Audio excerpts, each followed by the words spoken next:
Welcome to the Natasha Helfer Podcast. To help keep this podcast going, please consider donating at natashahelfer.com and share this episode. To watch the video of this podcast, you can subscribe to Natasha's channel on YouTube and follow her professional page at Natasha Helfer, LCMFT, CST-S. This podcast addresses many topics around mental health and sexuality. It may not be suitable for minors. Some topics may elicit a trigger or emotional response, so please care for yourself accordingly.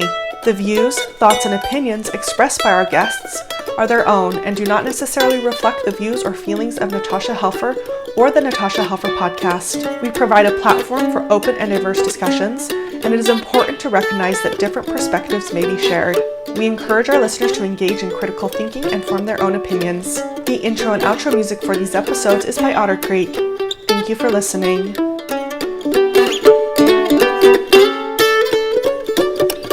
Hello, everybody. Welcome to the Natasha Helfer Podcast, where we go after shame and all the ways that we can do that specifically with sexuality, religion, mental health, all the taboo topics that people struggle kind of not having shame about. So that's what we're doing. And today I'm super excited to have one of my providers at Symmetry Counseling join me.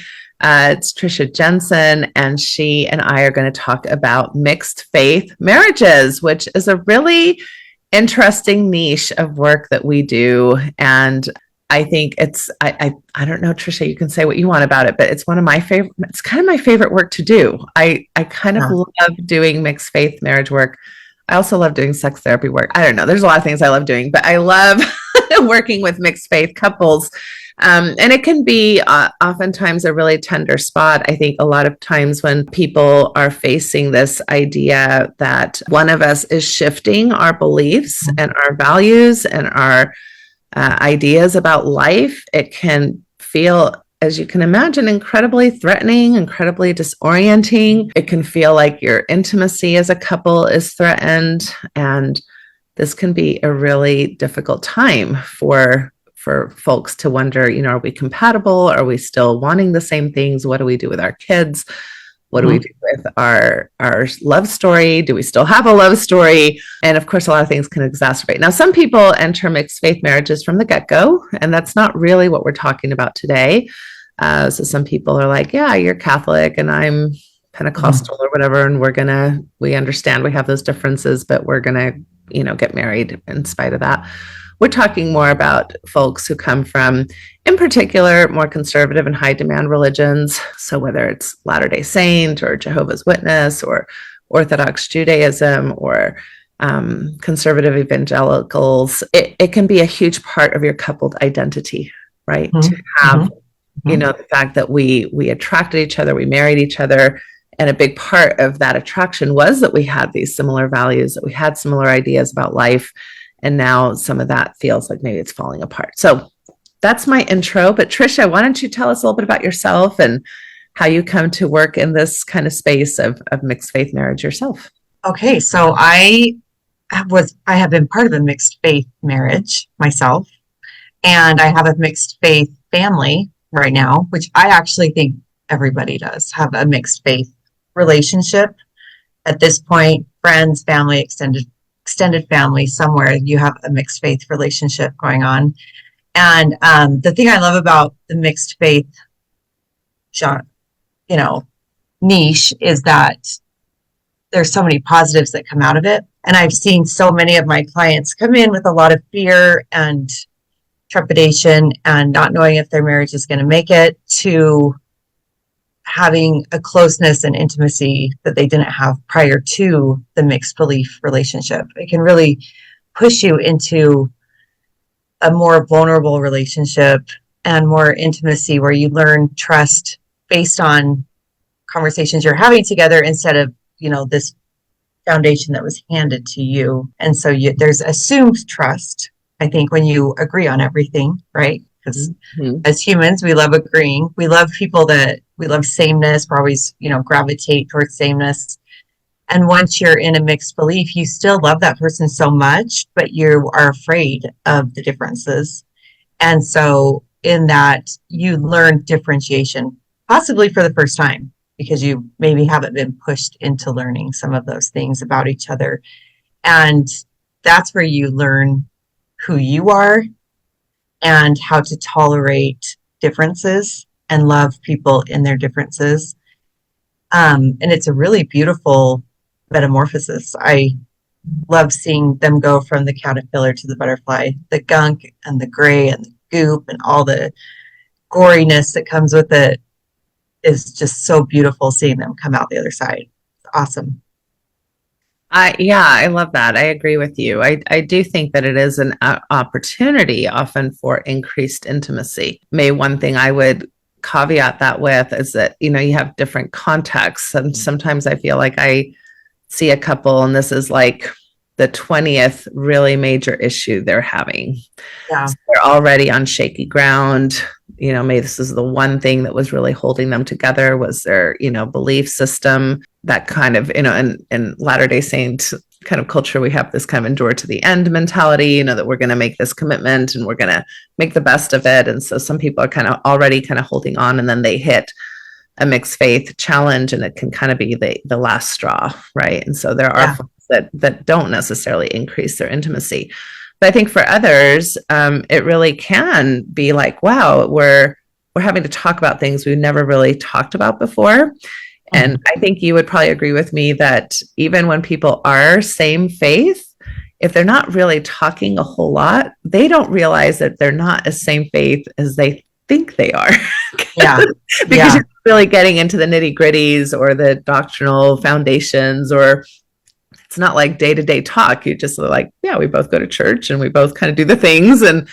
But then when you're faced with this challenge, you have to really dig in and think deeper. And then you're like, well, actually, I didn't think that way about my religion, the way that you thought about the same religion. Yeah. And now you're having conversations that increase both intellectual and emotional intimacy, in my opinion. Yeah. Well, and there's a lot of assumptions, right? Because we assume we're on the same page, and so therefore we don't talk about it.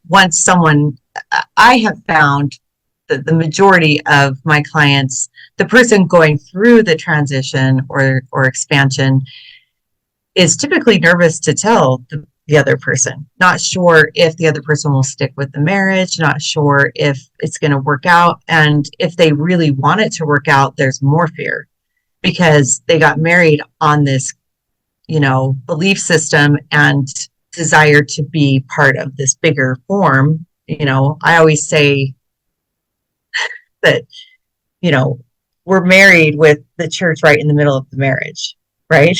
So you have the marriage, and then the church is right smack dab in the middle of the marriage. The cool thing is that President Nelson, with his home-based church and home church, and then it's like church support to teaching at home. I think sometimes if we were to look at the marriage that way, that it's the marriage first, and then the church can support the marriage instead of the church being smack dab in the middle of the marriage, it's a much healthier marriage, because then you're putting each other first and your family first, and you're allowing the church to support it, but not necessarily steer it and take it over. That's a hard thing to learn, because like when I got married, I got married with the idea that the church was, without the church and the foundation right in the middle of the marriage, there is no marriage. The marriage would fall apart. It would crumble. It was like the keystone to the marriage was the church. That's kind of a dangerous idea, to be honest, because if it is the keystone and everything crumbles without the church, you wonder what the relationship was holding, was there any depth to the relationship past that? And so with the mixed belief, it's kind of awesome to watch people not only get to know their spouse better, but get to know themselves. There's this idea of who you are, and we're taught very early on who we are and our roles. And so putting pressure on that and kind of figuring out who you are can be a really painful process in and of itself, because then you have this idea of, I don't know who I am, which is always a scary thought as you kind of get to know yourself and also your partner. But I also think that's kind of a beautiful thing, because even if the marriage can't sustain. Maybe you're right. There's a million things going on in the marriage, and this is the straw that breaks the camel's back. There's other things happening. But even in that, knowing someone and being there with them as they go through a faith expansion, you can't help but start to get to know yourself. And hopefully you have this curiosity of, who am I and what do I actually think about this? And you kind of are pushed into critical thinking and wondering, well, wait, if I don't have to be this, what do I actually love? Yeah. Yeah. I love that. Well, okay. So we're starting off hopefully with a hopeful type of message that this can actually be a growth process. This can be an intimacy increasing experience. And although I have seen definitely people split or separate or divorce due to these kinds of transitions, I have seen many people make mixed faith marriage and relationships work in some really beautiful ways. So I think you've come prepared to share some bullet points with us that are kind of maybe some tips or tricks or strategies. Is that right? As far as Symmetry is now offering ketamine services. To find out more, go to simcounseling.com/ketamine-services. And I also want to just preface too that both Trisha and I come from a Latter-day Saint, also known as Mormon background. So when you mentioned President Nelson, for example, that's from, that's the current leader of the Church of Jesus Christ of Latter-day Saints. But I know there's people who listen who don't necessarily come from an LDS background. So, but the principles still apply, right? That I think I love your thought process of seeing the church as a support versus a director of the marriage. So. Yeah. I think, the church, any high demand religion usually comes with a blueprint on what you should and should not do. Right. And so in the LDS church, the Church of Jesus Christ of Latter-day Saints, when we get married, we simply say yes at the marriage. That's the only thing that the couple says is yes. And so you start to realize, okay, so what actually are we vowing to, right? Beyond the yes, like what do I vow to you? And so you can start to build a new blueprint of what you believe in and what values you share and how you want to come together as a family. This can be a really awesome experience because you start to realize that maybe you're not quite as different as you thought you were. Maybe being in or out of the religion doesn't change who you are as a person. There is that fear that you are a totally changed person and that everything about you is different. I have found that that's not typically true. There are always changes that you're making. You're always evolving and growing, and maybe it feels that way, but deep down, a lot of us have the same, value system with or without the church. And that can be kind of a beautiful experience too, because you realize I'm actually a good person with or without my religion. Like I care about people and I have these values. I will say Richard Rohr, who's the father of the Catholic Church that I love and have studied a lot of his work, he talks about the first half of life and the second half of life. And he says that, we have done the first half of life in religion better than most because we come with a lot of tools, a lot of values, a lot of structure that help.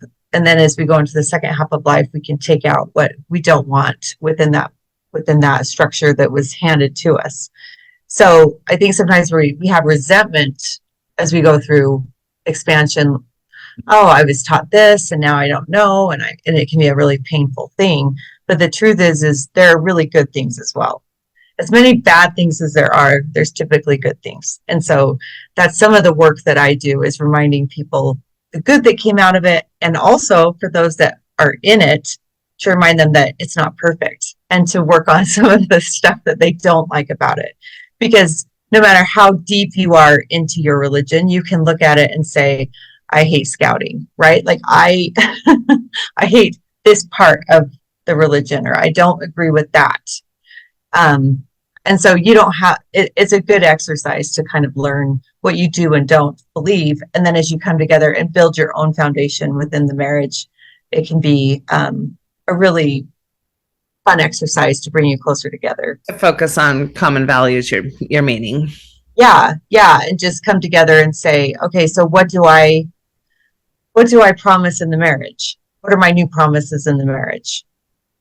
And how do we want to rebuild our family and our marriage?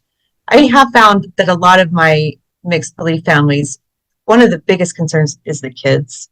They love the programs for the kids. They want to take them to church. They like all of that. And then maybe the other person doesn't want all of that. But even if they don't want all that, a lot of us miss that, because there is an awesome complacency that is being active, where you can just go along with the ride, and the church is set up to take care of the family, with all of these different programs and experiences for your kids. And so if you're not going to put them in those programs, then what? And a lot of it is just a loss of tradition or ritual that we kind of miss from our own childhood, And so rebuilding new traditions can be awesome within that. And learning that spirituality is much bigger than just the pew. There is spirituality found in so many places, and your kids learning to feel spirituality and energy and values in places other than just the pew can be a really beautiful experience as well, albeit very uncomfortable for the person who's in.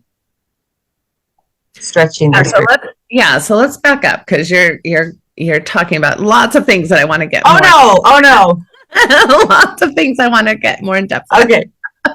So let's go back to, I think, something you were talking about, which is kind of being aware of binaries. You started off by saying that a lot of times a person who's going through a faith transition has a hard time even sharing that with their spouse. So there's that, like, step one.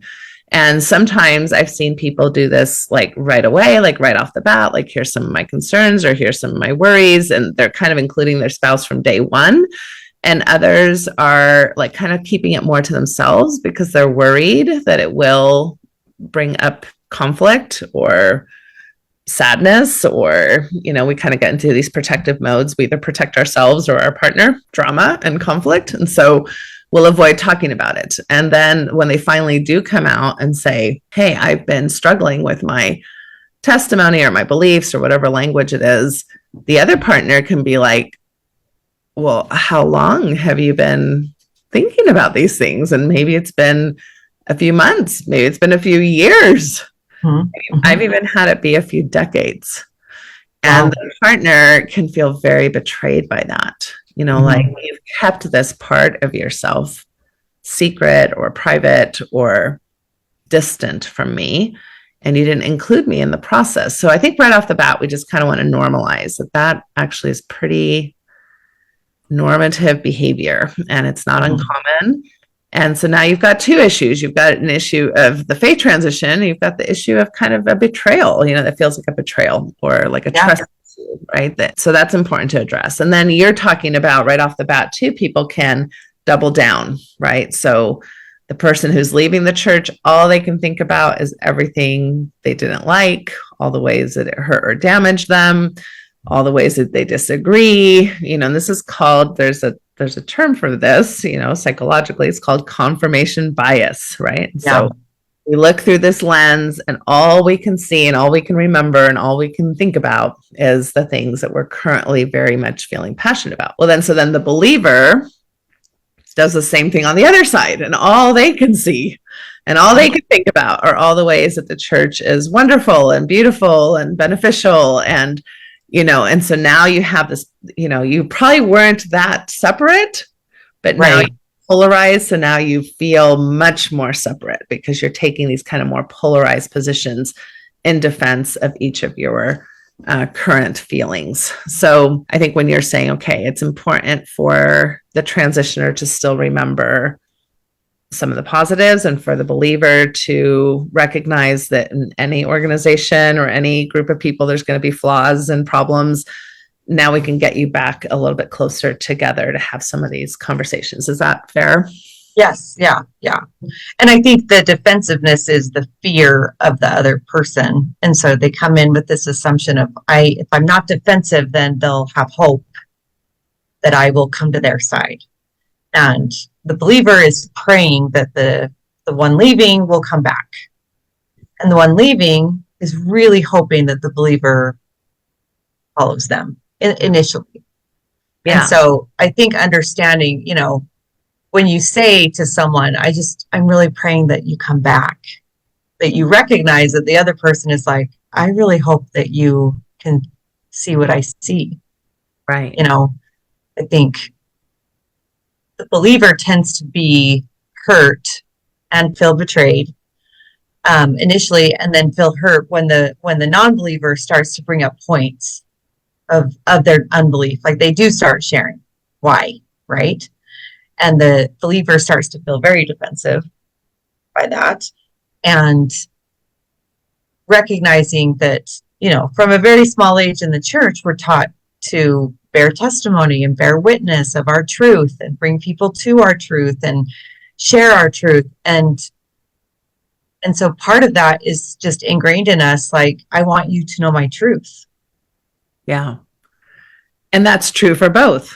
For both. True for both. Right. For both. And both feel a little bit disrespected by the others sharing their truth. And so being willing to see that you both feel that way, and then working into assuming positive intent instead of saying, he's trying to pull me out. Maybe be more curious and say, I wonder why this is so hurtful to him. Mm-hmm. I wonder what's happened here. If you can be more curious and ask those questions or she's really in, I wonder why she won't open her eyes. I wonder why she feels so tethered. I know she hates scouting, and now she wants our kids to be scouts. She's really doubling down on stuff she complained about early on in our marriage. She is now doubling down on. And why is that? And understanding some of the fear and being curious about your partner instead of defensive. But defensive is the natural feeling initially until you can push yourself into that curiosity of trying to see the other side. Yeah. Yeah. Well, and I think that you're hitting on something that is complicated, but very, I think, core to mixed faith work is getting both partners bought into this idea that maybe I want to treat this other person like I would want to be treated, which is kind of the classic golden rule, right? Yeah. Or even what we talk about in the workshop of Marriage on a Tightrope is the platinum rule, right? So it's even more, it's like, I want to treat you like you would like to be treated, and so instead of how I would want to be treated, because that might be different. So, and I do agree that this sharing, this conversion, I want to convert you back or I want to convert you out, is a very normal thing. We do want our people to believe like we do. That's a very normal human trait. It's true in politics. It's true in social justice. It's true in religion, right? Most of us, if we believe strongly about something, we feel more attuned or more connected to people who have similar beliefs. That's just a reality. Parenting. Yeah, even parenting. Yeah. So this is really a skill set. It's a skill set to become more differentiated, which is this idea that I can actually still be close to you, even though we have some differing ideas and feelings, but that doesn't have to destroy our connection. And typically in these high demand cultures that many of us come from, we're not good at that. We haven't been molded at that. We've been kind of taught the opposite. We've been taught that actually this is very threatening and you should be upset, and that a lot of these things are not going to be very useful. So yeah, you probably don't, if you don't want to hear, I'm praying for you to come back to the church, then the other person probably doesn't want to hear, well, I think you need to open up your eyes and trust me and leave this religion behind. So I think that's a big thing, is to start thinking if what I'm saying and doing is really what I would want that other person to be saying and doing on their end of things. And usually not. So it really starts, I think, at this core level of respect, that I'm going to respect you and your beliefs and your individuality.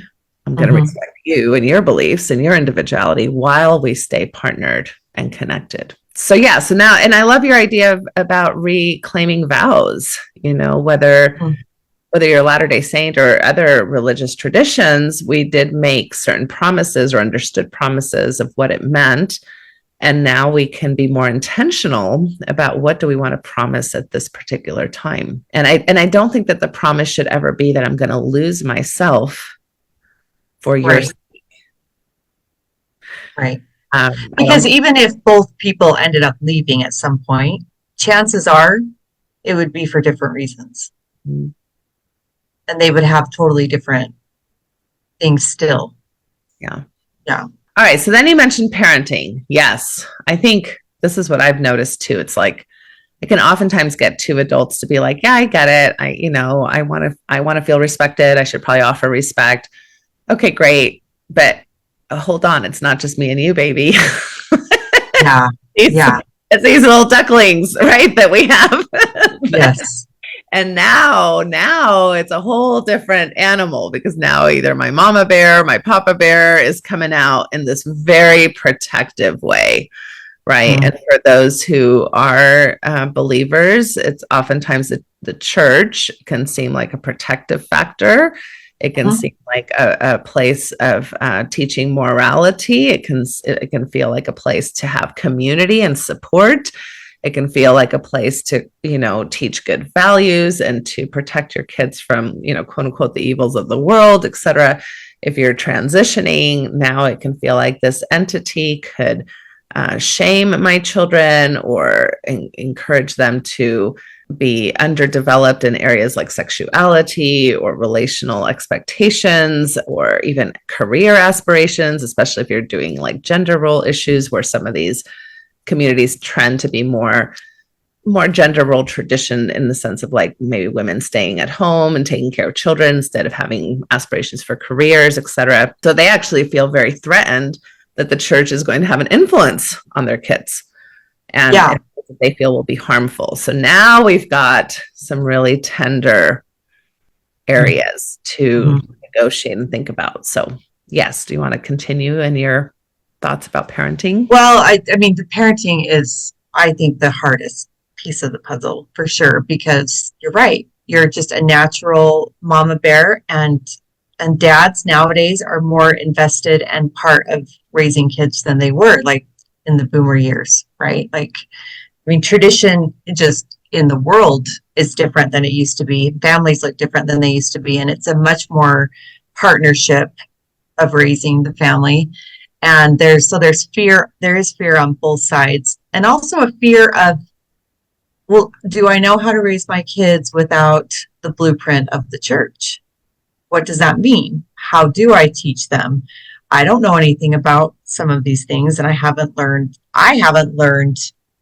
about alcohol or how to, handle some of these bigger things that the world presents, because I've been in my safe, nucleus of the church. And so it is kind of a scary thing. And I think there's always this loss of tradition and safety that is the church. The church feels like it just hands you this safety net.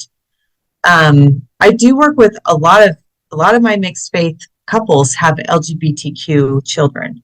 And that's one of the things that kind of pulls one of them into wondering if this is a safe space for their queer child.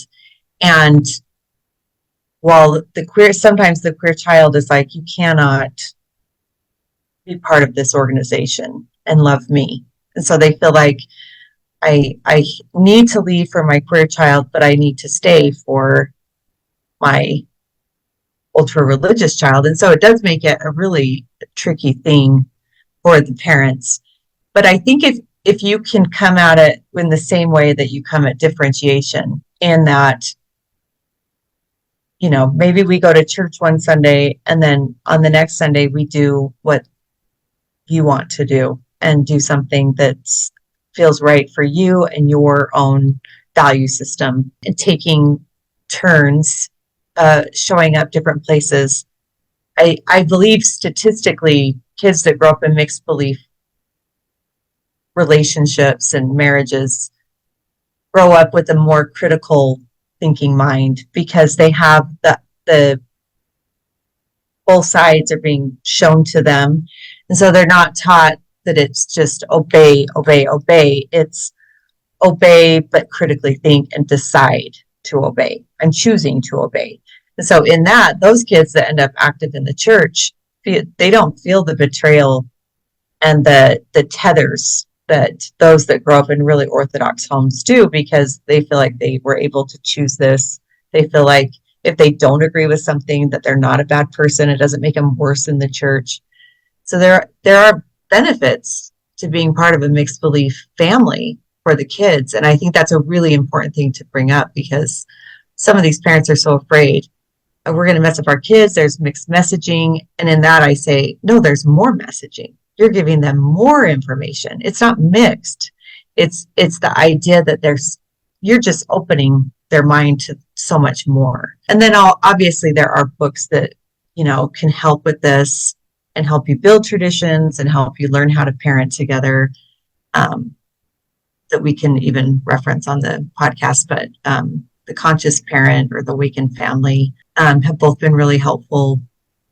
But it's definitely a very hands-on parenting when you're left building it yourselves. Yeah, I love that thought of more messages, versus mixed messages. I do hear that a lot as a concern from parents. Like, are we going to be confusing our kids, right? And I think, even your comment about, well, are we going to mess up our kids? Well, I'm like, well, I hate to break it to y'all, we're all messing up our kids in one way or another. Amen.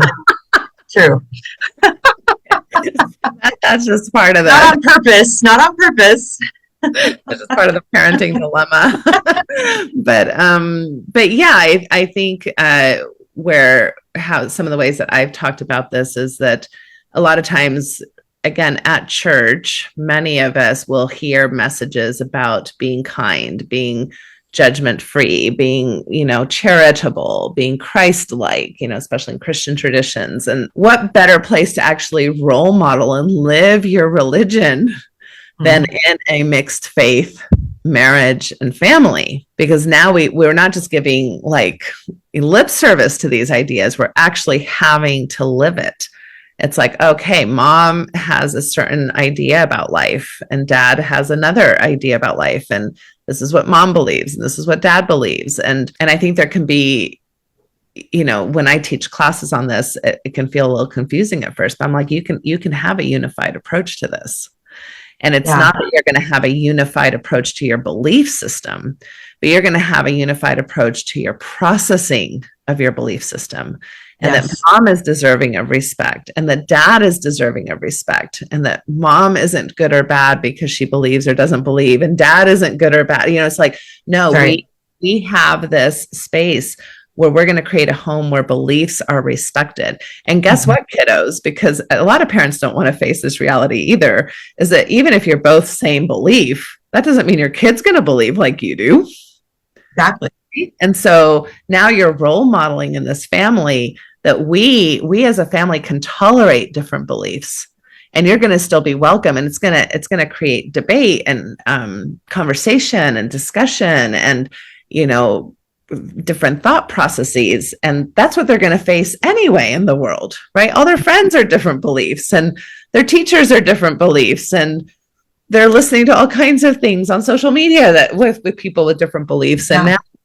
And so now they're going to be able to be like, well, in our home, we know how to do this.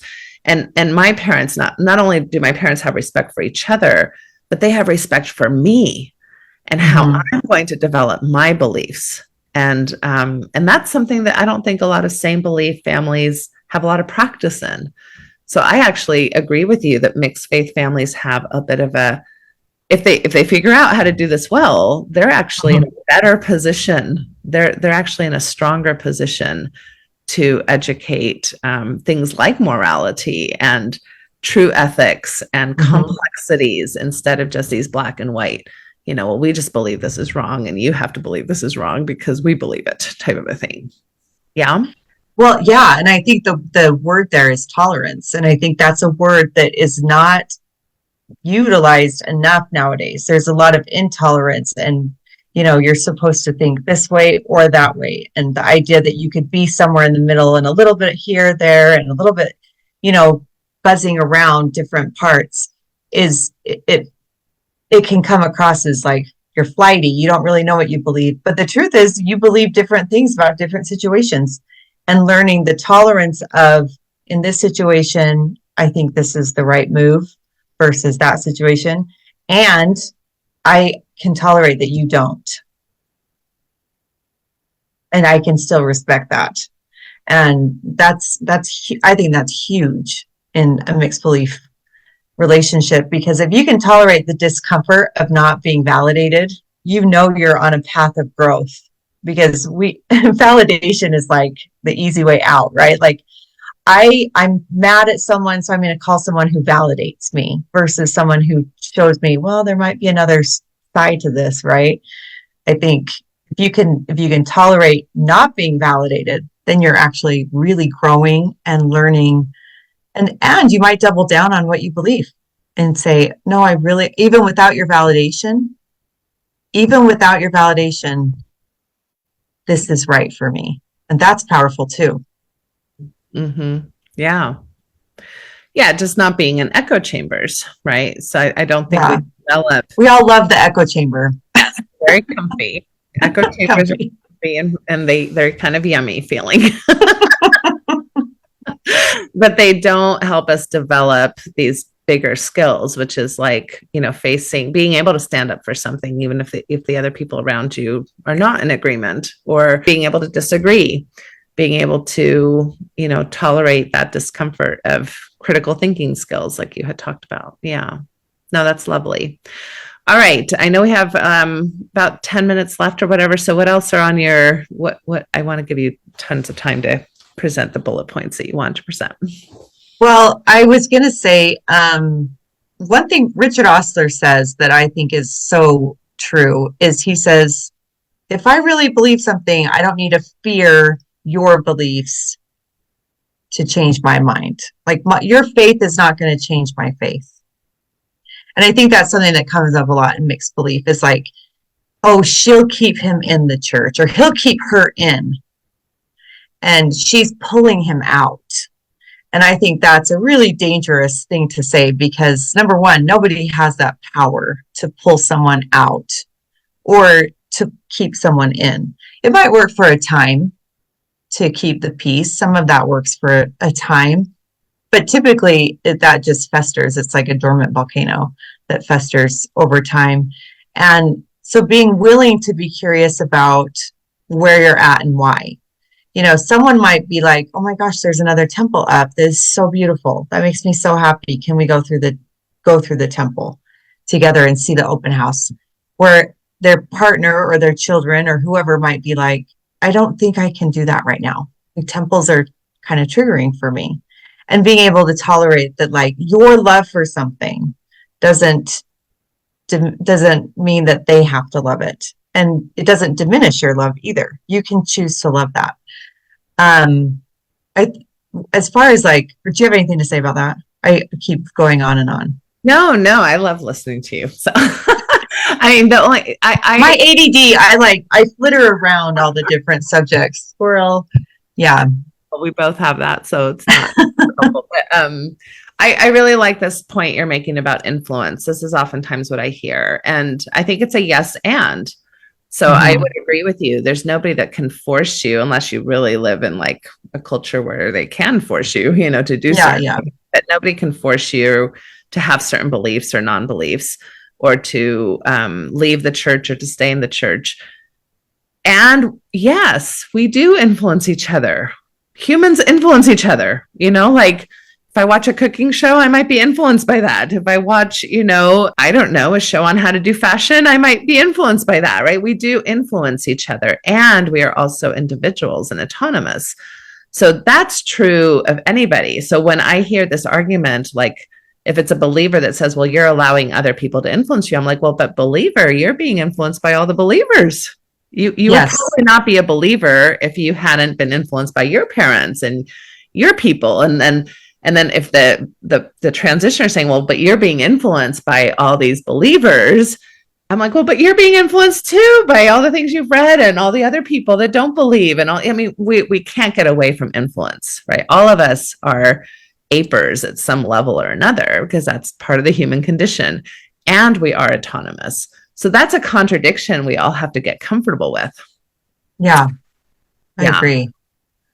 I do think when, the one part of influence that I think it does show up, especially in certain communities where there's, a higher population of the religion that you're part of, is feeling lonely if you leave.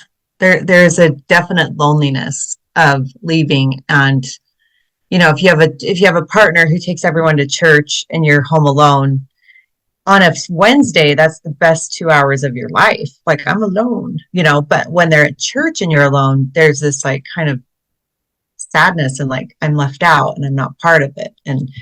And that can be really hard, I think. And so I think when you're looking at that and you show empathy, and I don't want you to be alone. How about once a month we do your thing, or every other week we do your thing, so that you don't feel alone and we can take turns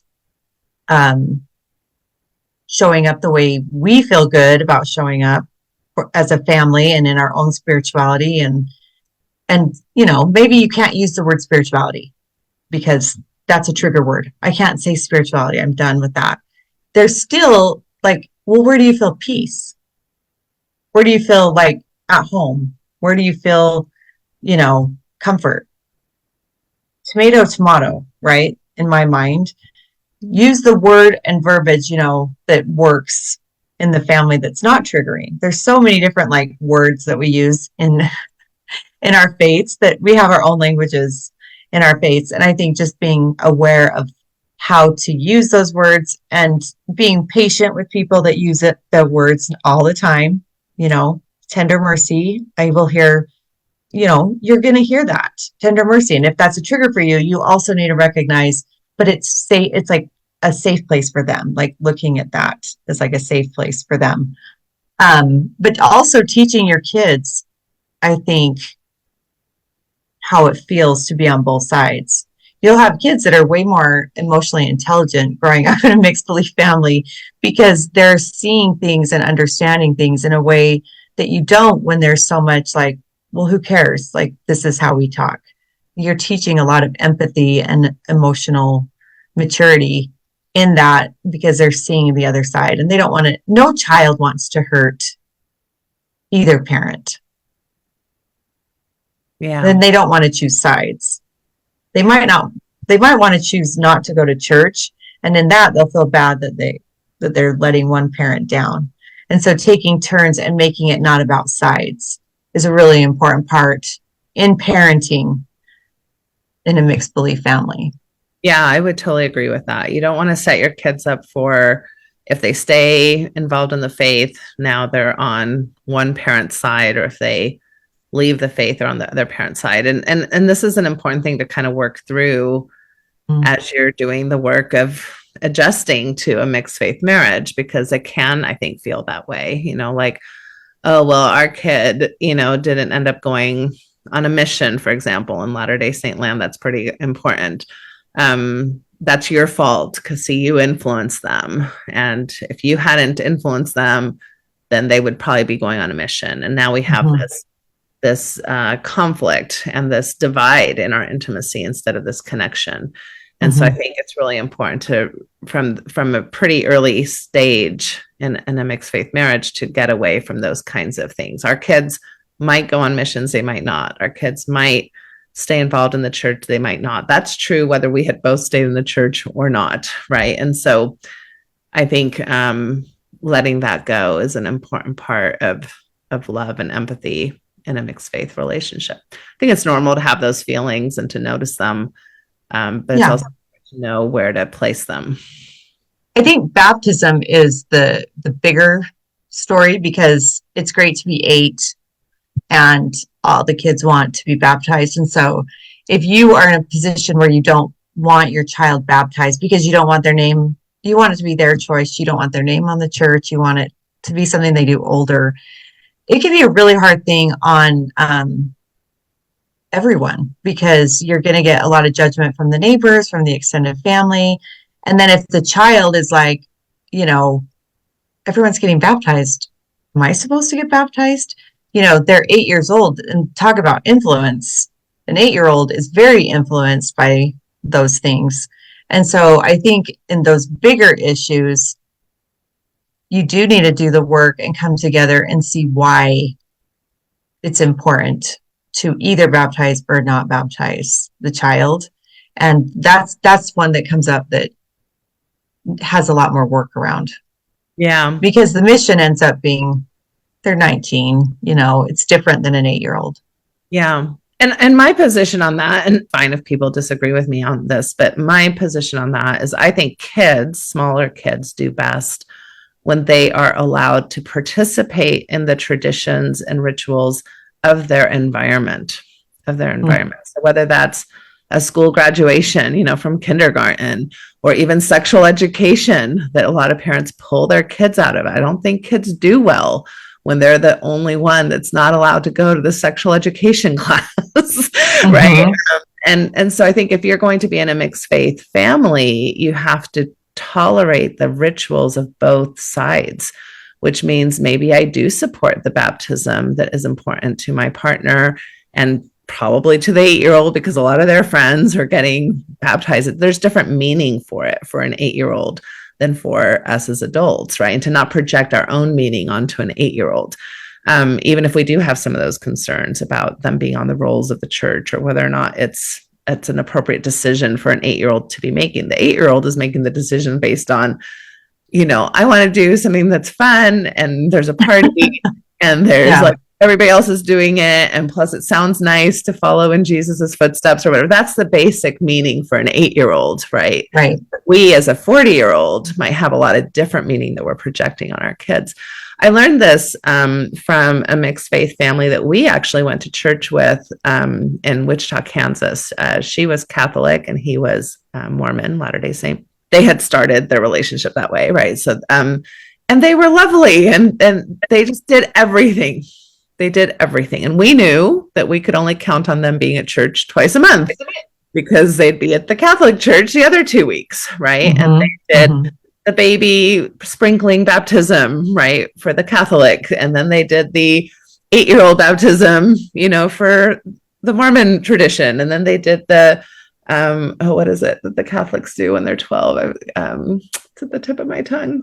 Okay. Sometimes I forget words, but all the traditions, they just did all the traditions. And they were very proactive with us as youth leaders and church leaders to say, hey, we need your support in helping us raise these kids. And they were just such a great example of really incorporating both parents' traditions and beliefs.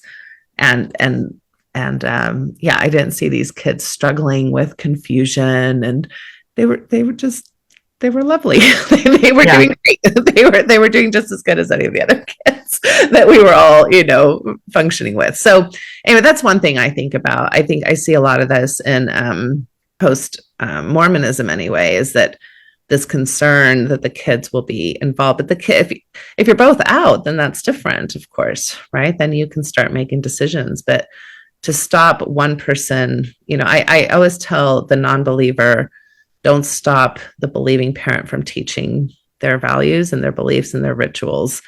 And I tell the believers, you can't stop the non-believer from teaching their beliefs too, right? You both have a right to teach your kids your spirituality, your values, your morals. And so you have to come up with a multi-parenting plan. Yeah, I love that. That's a really good example. And I do think, you have a lot of people go through nihilism or atheism after they leave because they're figuring everything out. They're not sure what's to believe. And that can be really threatening to someone who really values church. And I think you're right in that I do think we overthink mixed messaging. I think as parents, we think like we're in a movie and we're like having this moment that this kid's going to remember forever, right? But the kid remembers a different moment that we don't remember, right? We don't have control over what they end up remembering. And so more of it is just this open conversation, this energy in the house that's fluid of like, I can talk about anything. I can ask anything. I can get different perspectives from mom and dad, instead of like this idea that like this moment is going to kill the kid. I think that's a really dangerous way to parent, that you're seeing it as that movie, instead of just, parenting it's good and bad days, but a lot of it's just consistency. And if your consistency is, hey, we're open to talk about anything, nothing's not okay to bring up within the walls of the home, I think then the kid is just like, there's a safe place of like, I could talk about nothing's going to shock my parent. I could bring up anything and they're going to come back and say, well, mom thinks this and dad thinks this. And what do you think? You ask the kid, what do you think? Yeah. That's a whole different parenting strategy. That's a question to be able to ask the kid for sure. So, all right. Well, I know we're running out of time.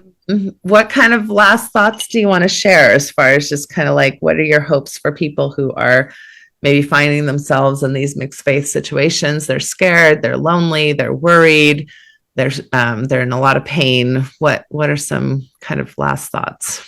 Well, I'm always rooting for the marriage to work out. I'm always rooting for you to remember why you got married, and that it was bigger than just going to the temple. It was things you had in common, company you enjoyed, all of the things that come with it, and kind of coming back to why you actually love this person, and can I tolerate this person if they're different than me in this way, and can I grow as a person and not be afraid of that?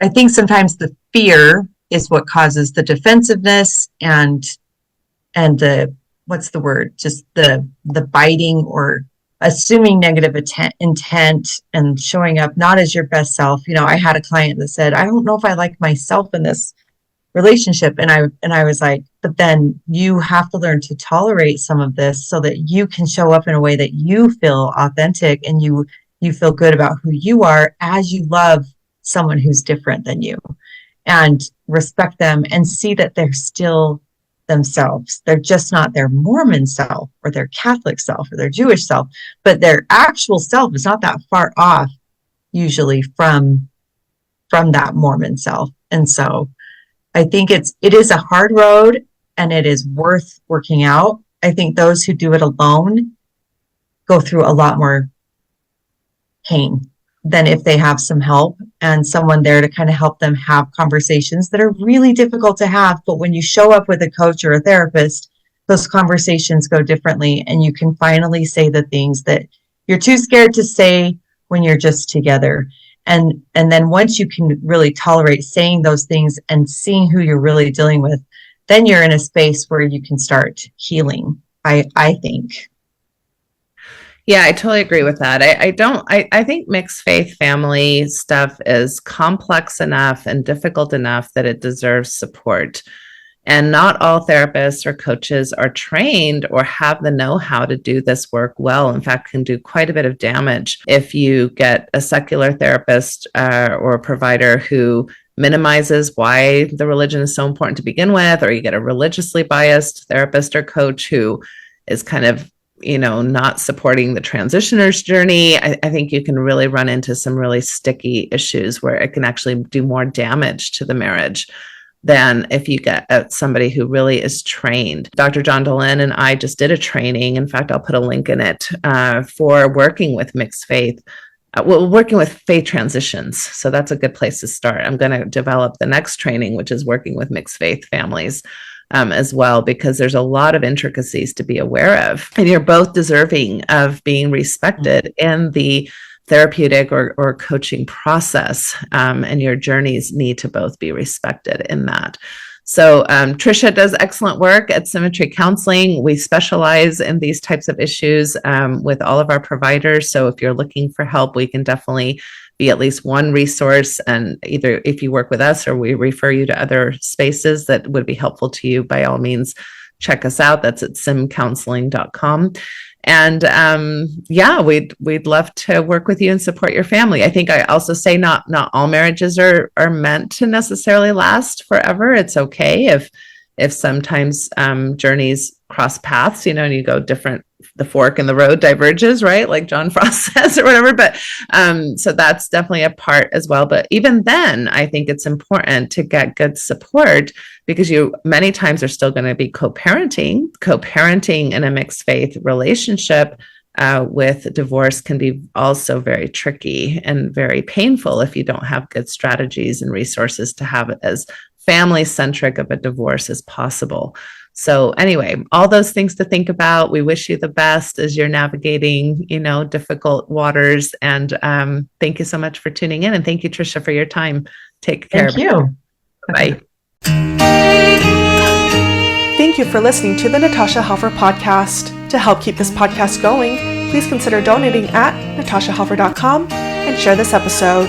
To watch the video of this podcast, you can subscribe to Natasha's channel on YouTube and follow her professional page at Natasha Helfer, LCMFT, CST-S. You can find all her cool resources at natashahelfer.com. The views, thoughts, and opinions expressed by our guests are their own and do not necessarily reflect the views or feelings of Natasha Helfer or the Natasha Helfer Podcast. We provide a platform for open and diverse discussions, and it is important to recognize that different perspectives may be shared. We encourage our listeners to engage in critical thinking and form their own opinions. The intro and outro music for these episodes are by Otter Creek.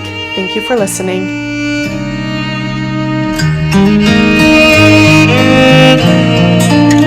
There is a place where time slows to nature's pace, and there is space there to find yourself in her embrace.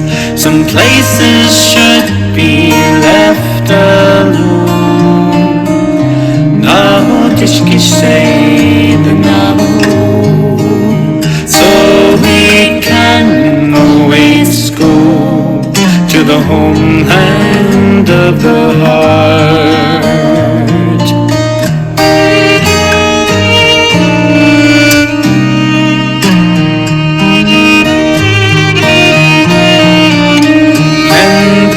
10,000 years of our human history etched on her canyon walls, alongside Earth's mysteries.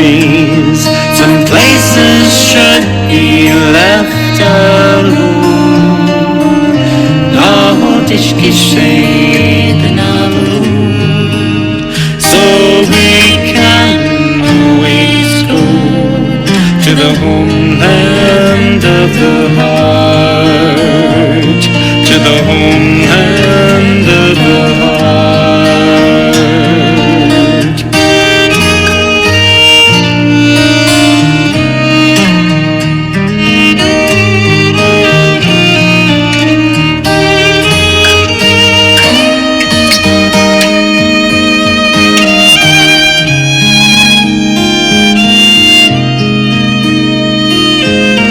Deep in our cities, we sleep without her stars, yet still her presence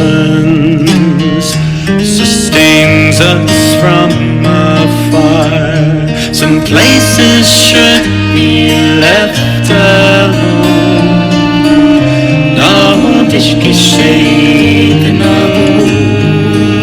so we can always go to the homeland of the heart, to the homeland of the heart, to the homeland